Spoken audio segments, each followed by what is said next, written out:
Hello, everyone, and welcome to the Power Hour. I'm Dr. Caroline Heldman, the Executive Director of the Representation Project. As you may know, the REP Project is a leading gender justice organization. Our mission is to shift damaging gender norms and stereotypes in the culture. And every month we feature incredible change makers for gender justice. I am delighted to introduce to you Gina Bennett, who is our interviewee for the February 2023 Power Hour. Gina is a former member of CIA's Senior Analytics Service.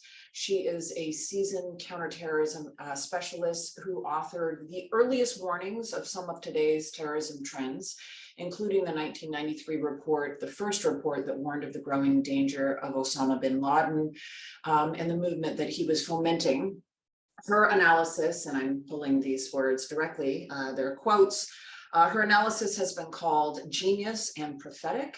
And she's also been featured in a lot of documentaries and other media profiling her role in counterterrorism, and also profiled as a pioneer for women in national security and intelligence careers, including a position on the board of directors of Girl Security. So welcome, Gina. It's great to see you.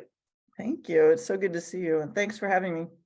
Woohoo. All right, let's get started. Tell us about your personal journey. So we'll dive into a lot of things today, but let's start on the personal side. What inspired you to go into national security? Was this something you dreamt of as a little girl? No, not really. I dreamt of a lot of things when I was little. I kind of wanted to be a prophet.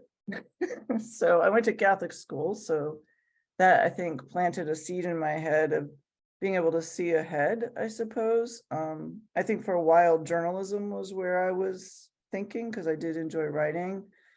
But I've often thought of myself as sort of Forrest Gumping my way through this career of mine, just happening to be in either the right place at the right time, or depending on how you look at it, the right place at the wrong time, the wrong place, whatever. It just felt very accidental. And as I look back at it, I mean, I'm really fulfilling accidents, but I don't feel like I drove my choice or my career. But I do know that once I stumbled into the terrorism world, especially, I was doing a 24/7 kind of watching what's happening in the world on a constant basis. Not at all like you see in the TV or movies, but that sort of vibe. And I just realized I really liked the challenge. It just seemed like the right fit. And how did you stumble into that? What was your kind of career path Yeah, for folks who might want to follow in your footsteps?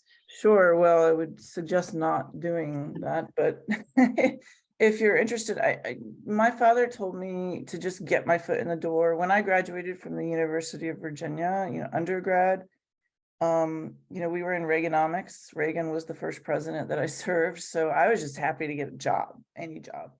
And I got a job with the Department of State. I was a GS4, which, in non-government terms was about $12,500 a year.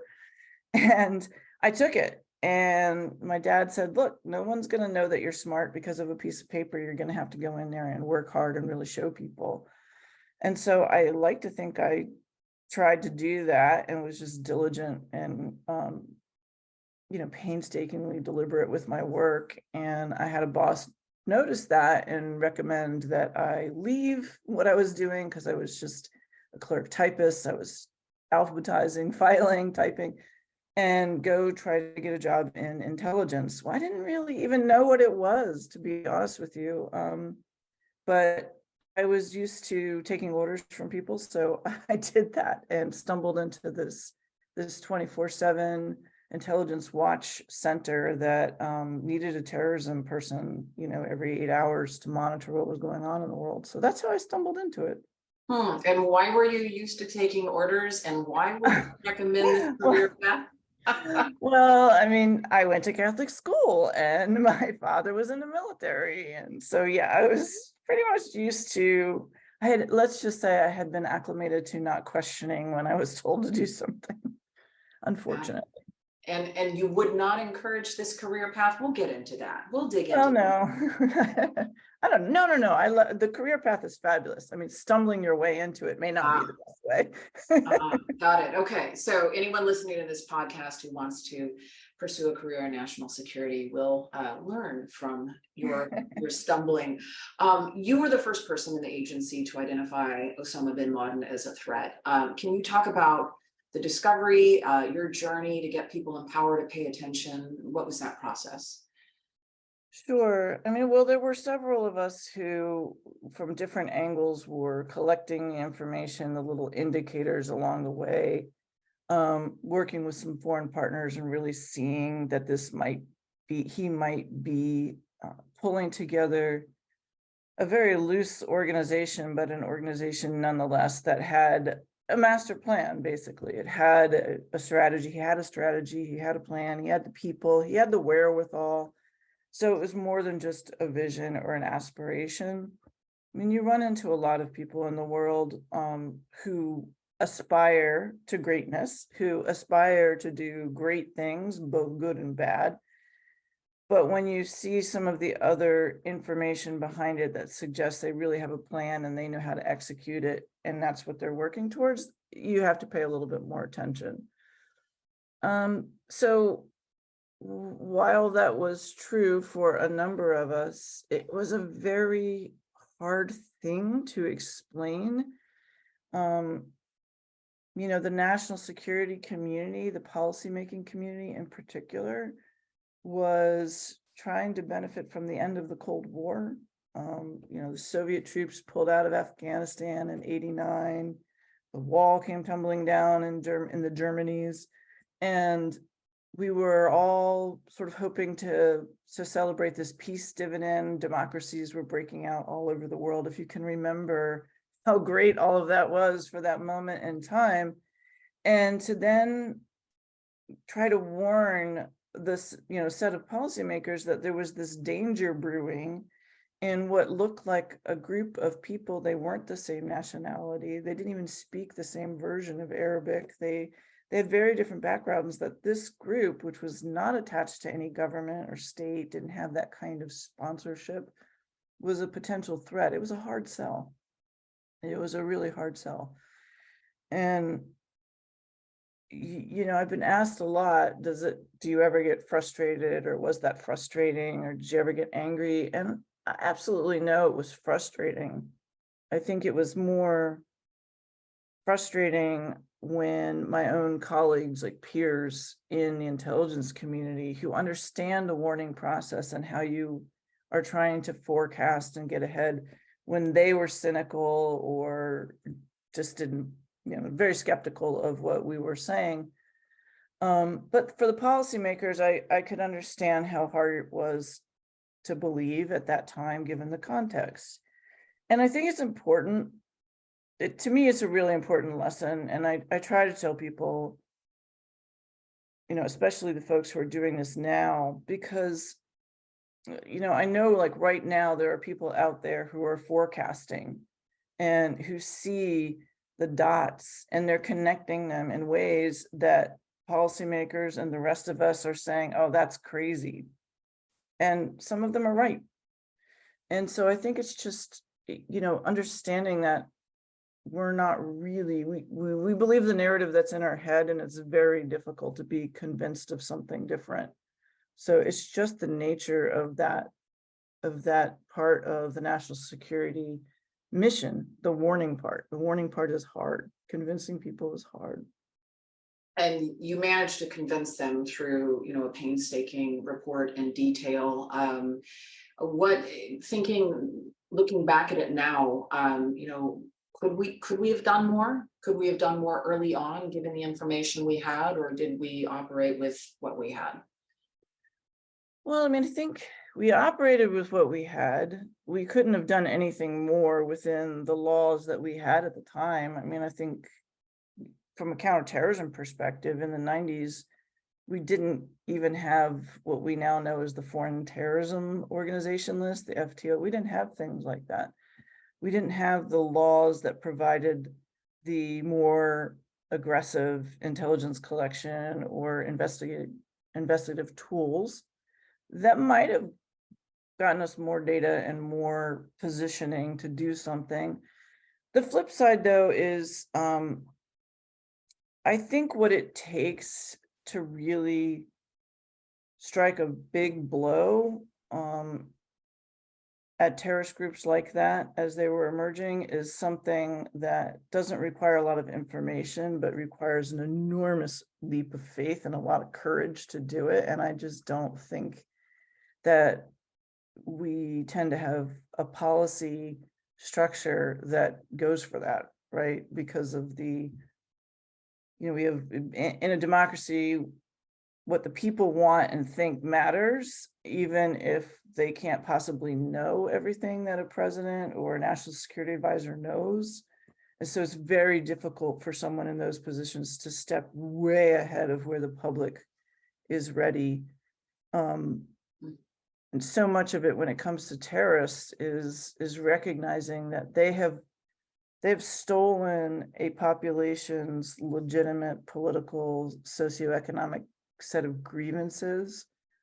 And by saying they're championing this set of grievances, then it makes it very hard for the rest of the world to do something about those grievances without appearing to be giving in to terrorists. And since we don't want to give in to terrorists, we tend then to ignore the grievance side of it. And when we do that, we have given in to terrorists because we've let them influence us into thinking what we can and can't do. We've given up our independence of action. So it just becomes a cycle that's very difficult to break. But I remind people, Nelson Mandela was in jail as a terrorist leader of the African National Congress, but at no point in time was apartheid right.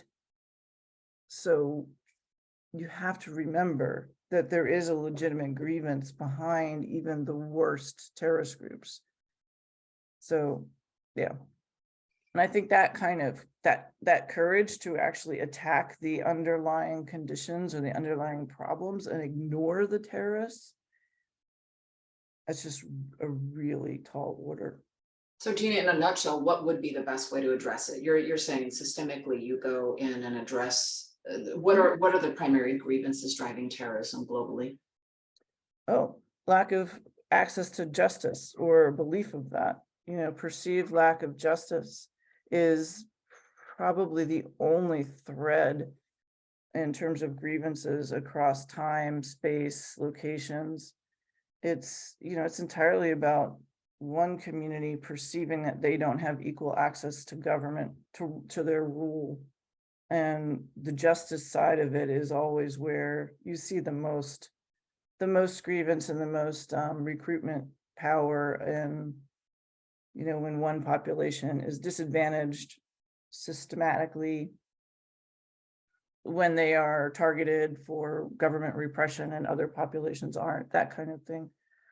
So it really requires constant pushing for justice over safety, but that's difficult for the American government, for any government really, because you're trying to secure safety for your businesses overseas or whatever else. So you want safety first, but if you really want to diminish the emergence and power of terrorism and terrorist groups and violent extremist groups, you're going to have to keep pressing for the long game of justice in that country.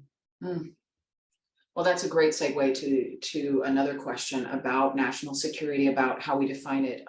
You've actually written extensively on how we think about security, how we typically define security, and how you would like to expand our ideas of that. Can you speak about your books and your writing on this?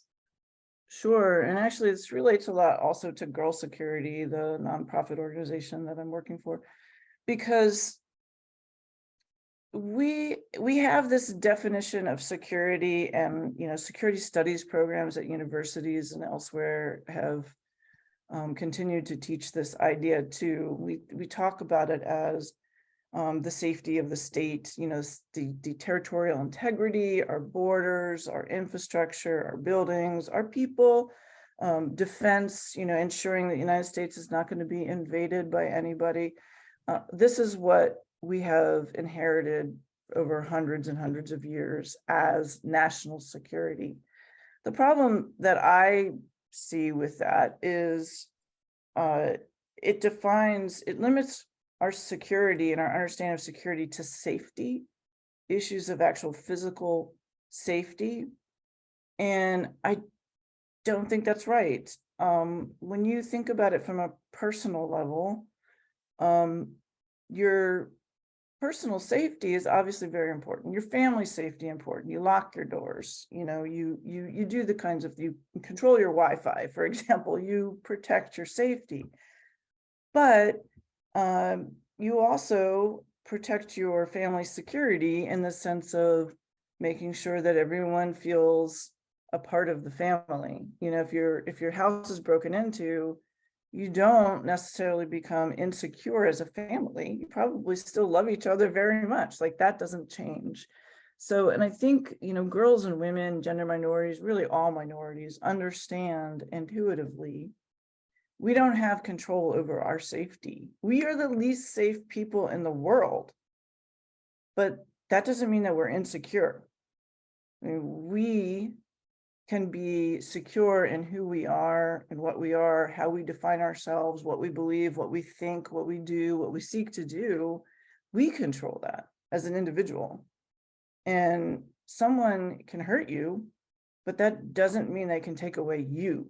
So we secure ourselves. It's hard, and not everyone can do it, I understand. But if you take that at a national level, then if we define our security as a lack of threat against us, or a lack of an attack, then we are always insecure because we're always going to be threatened. We're never going to be perfectly safe. And so I think rather we should be defining our security as the endurance of our Constitution, of our ideas of who and what America is and should be and can still become. Those ideals are what no one else can take away. No other country can take those away. We can take them away from ourselves. We do a pretty good job of that, especially right now. But as long as we understand, we already own it. The security is ours to own. And the more we believe that and understand it, then the more resilient and independent of being influenced or bullied by anyone else we will be. If we believe that America shall not perish, as Abraham Lincoln said, then it doesn't really matter if there's a rise of China or if Russia is, resurgent. It doesn't matter because it's not going to change who we are in the world. And that puts things in a very different perspective. That kind of confidence, that unity of purpose, unity of identity sends a very different message to the world. And especially to those who live closer to some of those hostile countries and, our own allies. It just sends a different sense of confidence. So, and what would that look like, Gina, to have that national unity? Like, what would that look like? This is not a very precise question. And then also, how do we get to that? How do you get there? Yeah. I mean, to me, how you get there is by taking a really hard look of how you define our national security. If it were me, I would make a very specific distinction between national safety and national security. And I'm not saying that safety isn't important. Of course it is. I think we have the best safety in the world, but what we need now is to put equal emphasis, and with that, we're talking resources, people, money, ideas, innovation, research, towards what it takes to secure Americans' faith and commitment to the Constitution, to the ideals of the Constitution, to our institutions of government. I mean, Americans don't understand that self-government means they govern. When people say they're anti-government or they hate the government or they don't trust the government, then they're saying they hate themselves, they don't trust themselves. I mean, this is self-government. We have a lot to fix in our self-government, but we're never going to be able to fix it if we don't believe in it. We have to believe in it first. So I would take that the 0.7% of the US national budget, federal budget, that we now spend on education and change it greatly so that it looks more like the 20% we spend on the military, so that we teach ourselves, and not just like one class in elementary school or one class in high school, but constantly, the great burden and responsibility of being an American citizen and of taking part and being responsible in your own self-government, how that is a huge burden, and the Constitution is very hard. But that's what I would do, because you can't secure something if people don't even understand what it is, and we don't understand what it is yet. So what it looks like, that's how I would get there. What it looks like in the end to me is what Thomas Jefferson said, an educated and well-informed republic, right? Because I believe that when people are educated into and understand and embrace their role, their responsibility, they understand the expectations of them as a citizen governor, and therefore can hold accountable individual decisions made by those who are representing them, rather than voting once and then ignoring it for 4 years or 2 years or however long.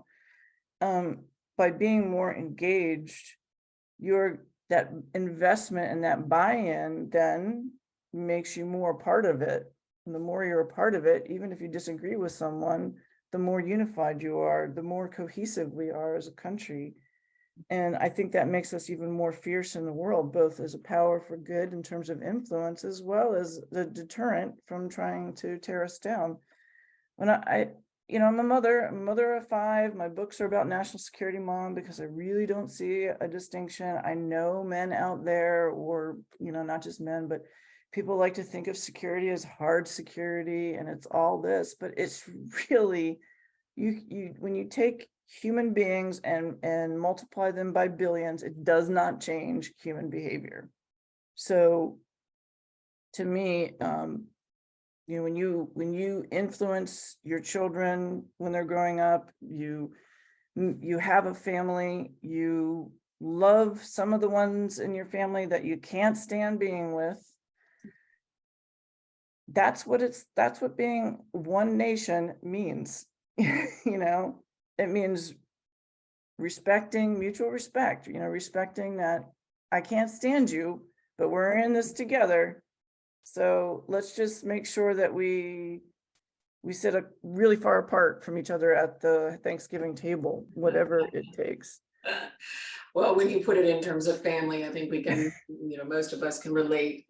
You have, as you brought up, a very specific gender lens to this, right? You've written books from the perspective of a national security mom.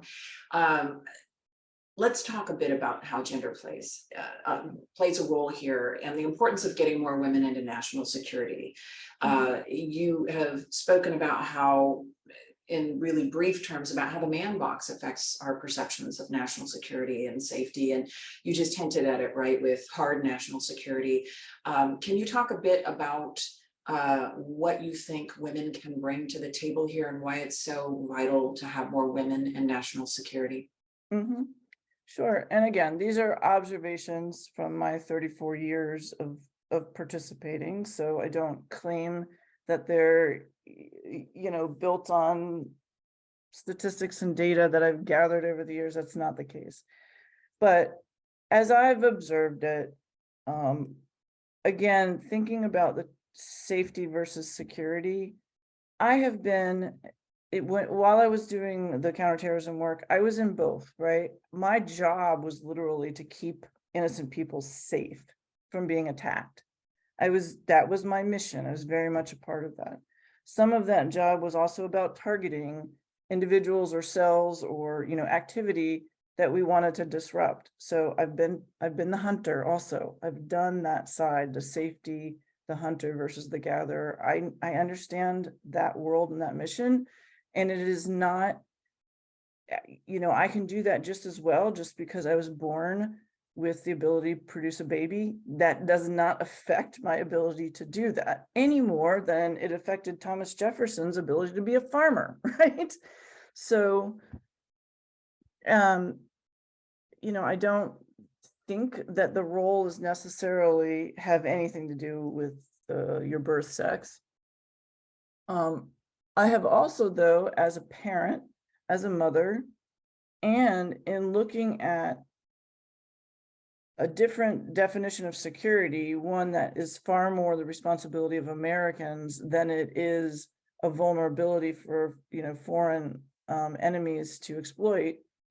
When I look at security from that perspective, it requires a different kind of mindset. It requires a different kind of courage. It requires a long-term view. It requires understanding that the most enduring power is that of influence, not violence. Mm. Countries can invade each other and take over, but that doesn't mean they're gonna change the minds of the people. I mean, do we really think if Great Britain beat us in the Revolutionary War that we would still be a colony of the UK? No, we would have fought again and again and again. And it's only influence when you create that shared reality with other people. Do you no longer have to fight them because now you're in a shared reality and you're secure in that space? And I think because most women, or it's not only is gender fluid, but also these traits are fluid too. So, and especially as generations change, I see them becoming, much more so. But the point is being willing to look at the long term and recognize that we could keep, playing whack-a-mole, but that it's not going to change. The landscape is going to remain the same. We're going to have as many terrorists to deal with tomorrow as we do today, no matter how many we take out. Or we're going to have we're going to still have powerful adversaries overseas, no matter how many times we almost go to war or we go to war and sign a peace treaty. None of that is going to change. And that is really not security. It's not creating security. So I think women and minorities, again, of all kinds in this country, as we blend, blend our ethnicities, blend our background, our races, everything else, that kind of diversity is so powerful. And in identifying early indicators of warning and identifying early indicators of opportunity and solving problems and coming up with solutions that, if you cloned everyone and we were all the same, we would only be able to come up with a limited set. And so being able to tap that diversity and embrace it, I think I don't want to say it would make us the most powerful country in the world, but it would really make us the most secure and potentially the most influential for good. So that's why I really firmly believe it's that alternative way of seeing the world, of experiencing security in particular, that is so necessary, so critical for our own national security. Well, and you're working on a nonprofit, right, that is making sure that there's greater diversity in national security. Can you speak about that work?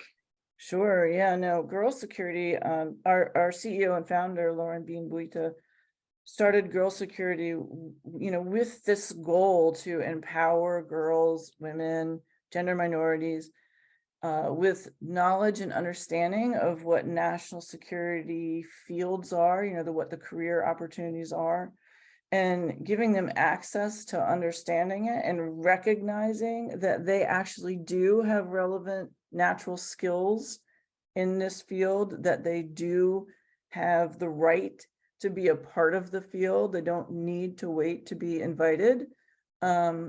And, really giving them the opportunities from education, curriculum, understanding, to experiences and mentoring, so that they find, if they're interested and passionate about it, then they will find their place in it.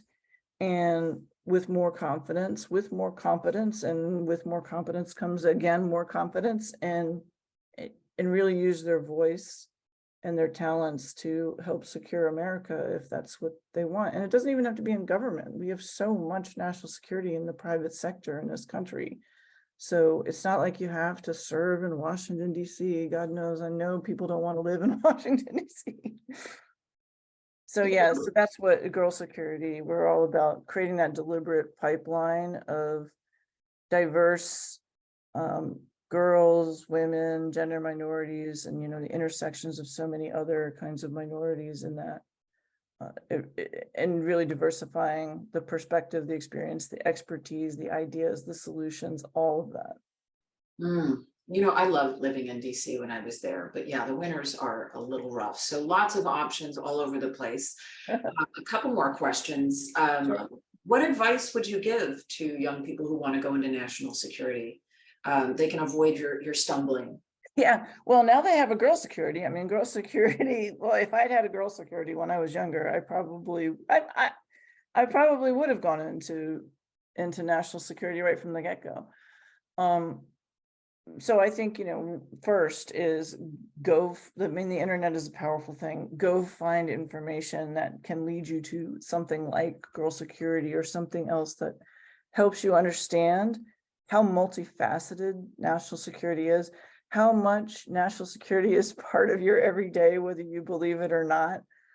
It is virtually impossible for it not to be, because everything from the water coming out of your sink to the street lights, so God knows, your cell phone, everything is made secure in some way through the effort of the partnership between the government and private sector, and making all those things safe for you.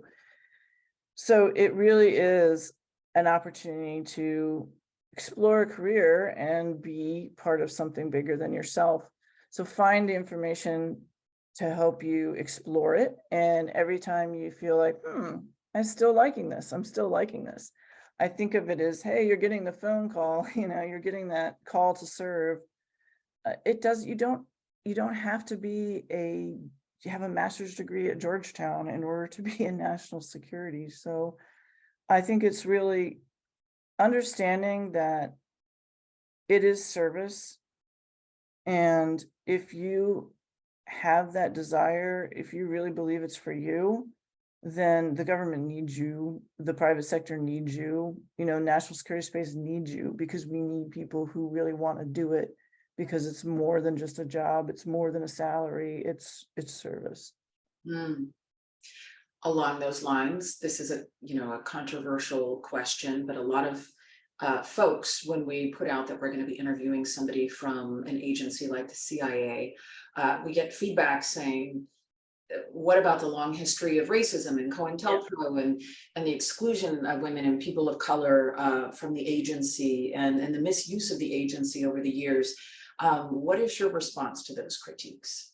Absolutely. Yep. Yes. Own it. I mean, the agency doesn't shy away from owning it. I mean, truth to power is our motto, so we understand. I like to think, again, I go back to the parent thing, right? You try to make it better for your kids try to make it better for their kids. I think every round of agency officers has tried to be better for the next generation. I mean, I teach ethics and intelligence support to national security now. And one of the reasons is because I want people going into this kind of service, and particularly, of course, if they choose my former employer, with a really solid grounding in what it means and how hard it is to make an ethical decision. But being accountable and holding yourself accountable for the really bad stuff too is a huge part of that. You got to have the courage to do that. And I think that the agency, yes, sometimes they've had to have their feet held to the fire to do it, but I think we really do try to do that. But And I think for others, I understand. We don't make ourselves accessible in terms of what we really do. You see a version of what the work is in the movies and books and TV that is always sensationalized, and that's okay. It's entertainment, it should be. But we can't share it all. We have oversight through Congress. So if you really have a problem with the agency, that's where you go. But we really are just normal people. We get up every day, we have our kids, we have our struggles, we have, elder parents that we're taking care of, we have sick cats, we're just normal people trying. We've just chosen to try in an organization that is always the fall guy for every crisis, that doesn't have the ability to defend itself publicly like any other organization, that is absolutely not making money. Because, we choose to do it in the most dangerous parts of the world at the most dangerous times. And all for the Constitution. So I just wish that, anyone who has a better idea of how CIA could be, I wish they would apply. Yeah, exactly. You go in, change it. Although that's, of course, like a cheap answer, but I hope that this does inspire some folks to do that who are social justice minded. Yeah. Last question from my end, and then we'll open it up. I see questions coming in, so folks, put them in the Q&A. If you had a magic wand, what would you do to change the world for the better in terms of intersectional gender justice? Oh yeah, the magic wand. So the Black Swan story, the story of how the whole world thought swans were only white, and then somebody stumbled across a swan that was completely black, and then all of a sudden everybody had to embrace the fact that there are black swans too. And it was like such a shocker to everybody and hard to believe, yet a black swan was always a reality. It was our fault, for our inability to think that way. My magic wand would definitely be in the shape of a black swan. And I think what I would want to do is wave it over the world and wake up or help the entire population of girls, women, all minorities really, but girls and women especially, and gender minorities, to realizing that they're already equal. That's not something that anyone can give or take away from you. Just by being, you are, and you are who you want to be. You're how you define yourself. You shouldn't ask permission for what has already been given to you just by being alive. And I think if we were able to see that and realize how much we have bought into a default that has forced us to ask permission for it, to fight for it, rather than say, oh my gosh, you know what? I have dominion over this world and I'm going to take it. That's what I just think that would be phenomenal. And there'd be no stopping us. Great answer. Thank you, Gina. We have a bunch of questions rolling in. What does entertainment media get wrong about national security? And are there myths you wish it would stop perpetuating? Well, we can go into Zero Dark 30. What did Zero Dark 30 get wrong? I'm just kidding. So, national security, look, that can't be a very interesting topic for entertainment, to be honest with you. I can't imagine. I get the how espionage and spies and FBI and all that is, interesting for entertainment, but so much of the work is just painstakingly mundane. It is, after all, we do work in a bureaucracy. There are lines and boxes, there are all kinds of org charts. You have to go through a lot of red tape to get this idea to that space. And when it comes to analysis or some of the movies that are very action oriented and really exciting, they're thrilling and all that, there's years and years and years of beating your head against the wall, trying to find a little nugget of data behind that 30 seconds that you see on screen. But that wouldn't be entertaining. Who would want to watch that? Who would want to watch paperwork and long hours of Yeah, looking at data? yeah. Mhm. I mean, I say all that, but I honestly, I also think, it really, what the myth that it plays into is particularly for me, again, another gender issue. Um, and beyond that, actually, there is so much excitement to be had in intellectual advancement and actually advancing your understanding of a problem and how to address it. It's not the same thing as pushing a button and dropping a bomb. But guess what? It's probably going to secure a whole lot more. And, entertainment turns every woman into a man most of the time. She's just dressed up in the same weapons and outfit as the guy and going off and doing all the cool stuff. Well, guess what? There's other cool stuff. There's other cool Nerds. stuff. That is the nerdiest thing. It makes my heart so happy. There's other cool stuff that actually takes us so much farther. And, honestly, when it comes to terrorism and counterterrorism, if you really want to counter terror, if you really want to hit a terrorist where they're most vulnerable, to strike at their greatest fear, it's ignoring them. They're not afraid to be killed or tortured, for that matter. They're not afraid of physical pain or death. They thrive on that. They're afraid of being irrelevant. Hair toss.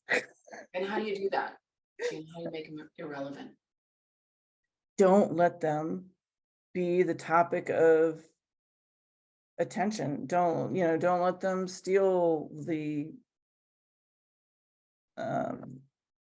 press interviewed, or don't let them change how you approach a grievance that maybe they're highlighting or that they're trying to champion, right?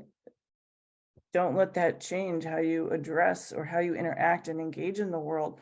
When you let terrorists make you decide that you're going to be friends with a country that is repressing 90% of its population, but also is helping you with the terrorists, who won in that situation? Can I ask a follow-up question about China, just in general, your analysis of where we're headed and what we should be doing there? Again, my recipe would be do what we need to do to keep ourselves safe, but stop obsessing. China is not a threat to the United States of America. Why isn't it a threat? I mean, so obviously there's a lot of partisan rhetoric here, and there's this ramp up happening, I think, in the right wing mostly, but why aren't they a threat? What's your argument?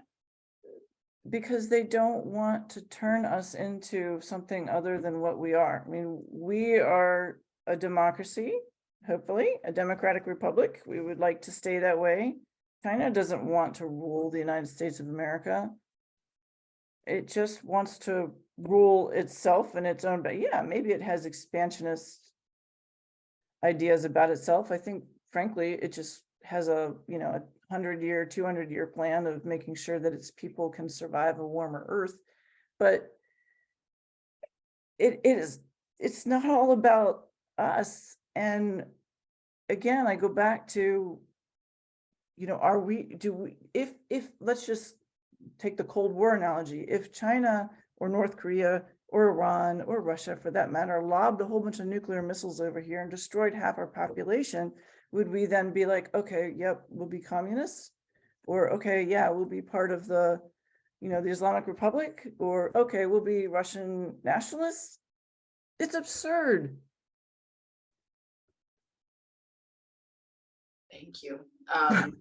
Yeah, no, I mean, so this is obviously a longer conversation, right? But you're putting it into perspective about how, I mean, we really do hold ourselves to a different standard and think of ourselves very American exceptionalism. Switching gears, what do you wish younger generations knew about national security and their personal data devices? And let me tack a second kind of follow-up question onto that. You had mentioned that we interface with national security on a daily basis without even knowing it. So can you speak about tech and other ways we're engaging in national security without maybe even knowing it? Yeah. So on the first question, I'm not quite sure I understand the premise behind it. But if you're worried about your privacy and your data and your personal information, using social media, tech, anything these days, everything these days, it's going to be the companies that are trying to sell you stuff that are engaged in that space, right? I mean, that's what that's all about. If you go overseas and blow something up, then yeah, sure, the FBI is going to be able to track your phone or whatever. But I mean, the national security community is focused on threats that already exist, that that are coming from elsewhere. Nobody is interested in anyone's personal crisis. I'm sorry, not from a national security perspective. On the second question of why do I say national security is everywhere? Because, I think I was a kid when the whole nutrition labels came into being. And I don't, I imagine today, like imagine if there were no nutritional labels on anything that you consumed. You'd have no idea what you're eating, right? How we define national security as time goes on is part of the reason why this question is so hard. But from my perspective, we ask our government to secure what is important to us in context. So during the Cold War, we wanted to be secure and safe from nuclear destruction. In the war on terror, we wanted to be safe from terrorist attacks. And now we want to be safe from China's weather balloons, whatever it is, right?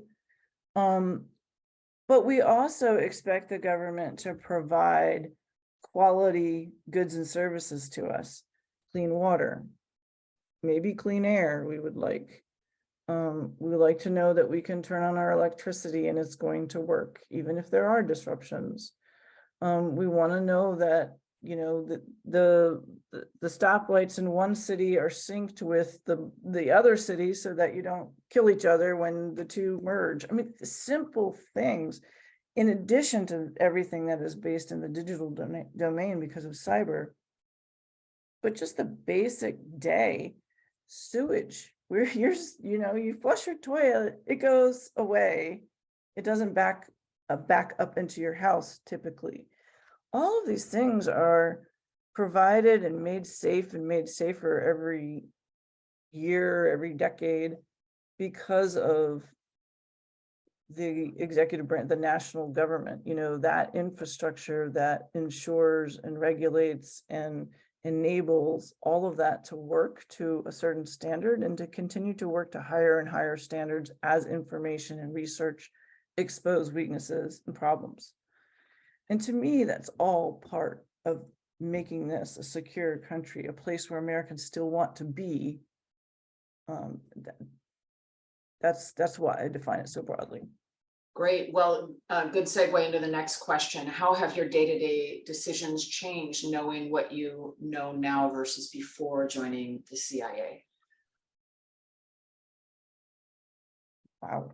I joined when I was so young. I don't remember making day-to-day decisions. I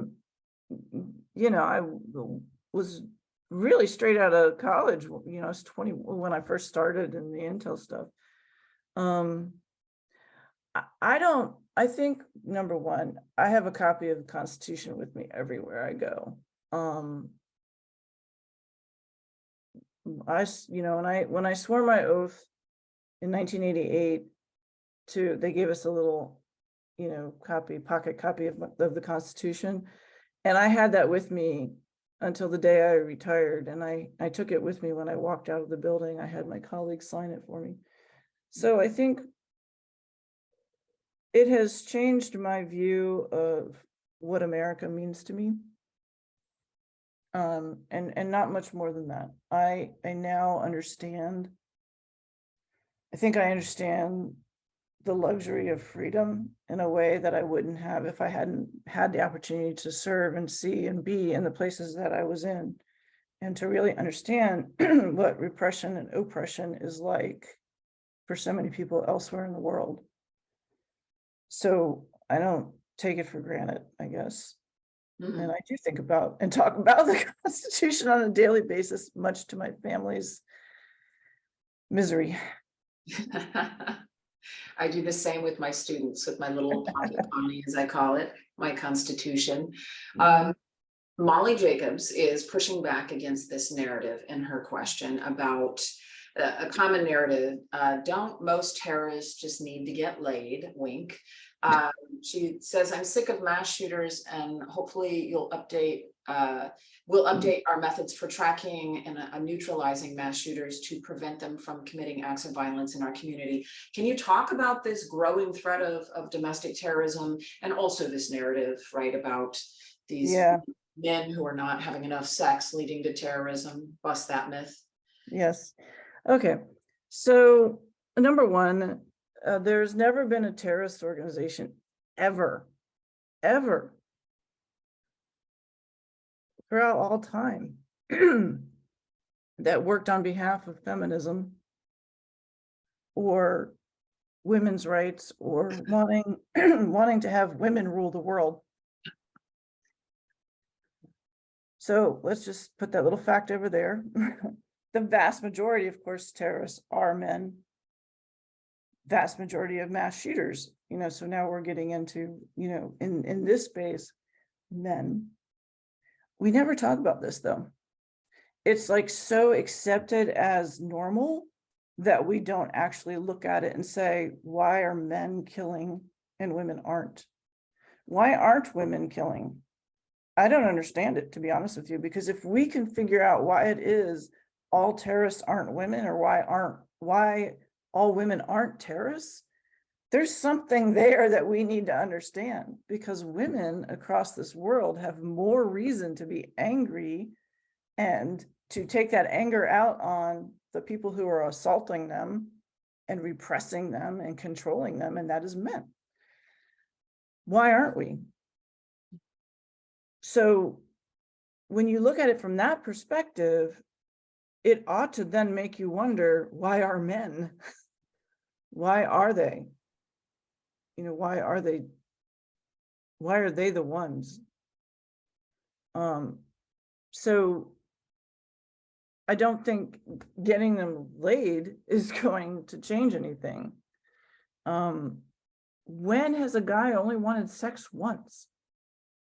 Is there ever a man who's only wanted that's just nuts. And anyway, I'm just not to be flippant about it, but they want to control. It's the bottom line.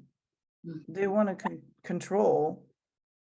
Sorry, my dog, whose name is RBG, is vocalizing her thoughts on this right now. Sorry. He's also questioning it. Yes. Yeah. So yeah, I think we really have to understand that one of the reasons why we're seeing so much domestic violence in the form of, men being the shooters. I just said the other day in a TikTok series that I thought the greatest terrorist organizational threat is from the incels, because frankly, because the target is 50 or more % of the population of the world, really. So from a vulnerable perspective, who's being made to be afraid? It's the majority of people on Earth. But until we recognize that what is happening is a backlash against the progress that women have made, progress, I hate the term, in terms of equality, equal treatment, legislative reform, all this, we have every bit of progress comes with this massive blowback, which of course we've just experienced. And now we're experiencing it with external violence. All that violence, all that domestic violence has been happening already on a daily basis inside people's homes. Domestic terrorism starts right there. Thank you, Gina. Along those lines, have you ever had a personal experience where you met a terrorist and saw this person change their perspective? What made the difference in terms of perspective evolving? The only times that I've seen that happen is, again, we're talking about now organized terrorism as opposed to individuals who, anyway, is when they come face to face with the people who are going to be attacked and realize they can't do it. Like there's a personal epiphany of these are people just like me, families, parents, children, that's the only time I've seen it where for whatever reason, that social connection, that human connection hits and they just realize I can't do this. And I think, when you're in a terrorist organization, a very clandestine organization, once you realize that, you have to get out. It's very difficult, but some organizations, most organizations are very careful and painstaking about making sure that they radicalize someone and keep them, motivated to engage in that kind of murder, mass murder, because it really does require you to separate yourself from humanity. So it's coming face to face with humanity and not being okay. Interesting. Yeah. Last question. And this is a follow-up to the CIA's history of repression or marginalized folks. How do you think the CIA and national security world can do right by the marginalized people they've harmed in US history? Do you think that even though it's made up of individuals, it has a responsibility at a systemic or institutional level? That's a really good question. I don't know that I have an answer to that. I know I have a thought about it, but I couldn't possibly. So, and maybe this is a cop-out, but it's very hard to repair damage done. I'm never going to get reparation for damage done to me, and I guess I kind of live every day with that. That's a struggle. But it can do everything within its organizational power and individuals who make it up, as you rightly pointed out, to not do it again and not do it to a different set of people, to prevent making those mistakes again. The only way you can do that, of course, is look back and accept the hard things that you've done. So I don't know, unless individual communities come forward and say, hey, we need you to repair this. Here's how we think you could make it up to this population. Great. If somebody gives a blueprint, then awesome. But it is hard. It's hard to determine how to do that appropriately and correctly if someone doesn't say this is what it would do it for us. You know what I mean? Because not everybody is going to feel like you can ever make it up to them, which is fair. Well, we'll end on that note. Can you tell us where to find your books, where to follow you? Oh boy, yeah, I'm still new to social media. The best place to find me, though, is through girlsecurity.org or Georgetown University. My books are, on Amazon. Just find them on any bookseller. National Security Mom. Yeah, that would be great. I'm never afraid of debate. debate and controversy. You've seen a bit of it. Well, Gina, thank you so Yeah. much for taking this time to share your wisdom and national security girl, national security, getting more women into it. Thank you for your advocacy work around that. And folks, if you are watching this live or later, and you know of a young person who may want to go into national security and take a different bent on it, email Gina Bennett, because she is an incredible mentor. That's something that didn't come up today. But thank you again so much for your. Thank you. I really appreciate it. Thanks for all the questions. They were hard and awesome. Hard and awesome. Yep. Yes. Thank you all. All right. Wonderful Bye. rest of your day.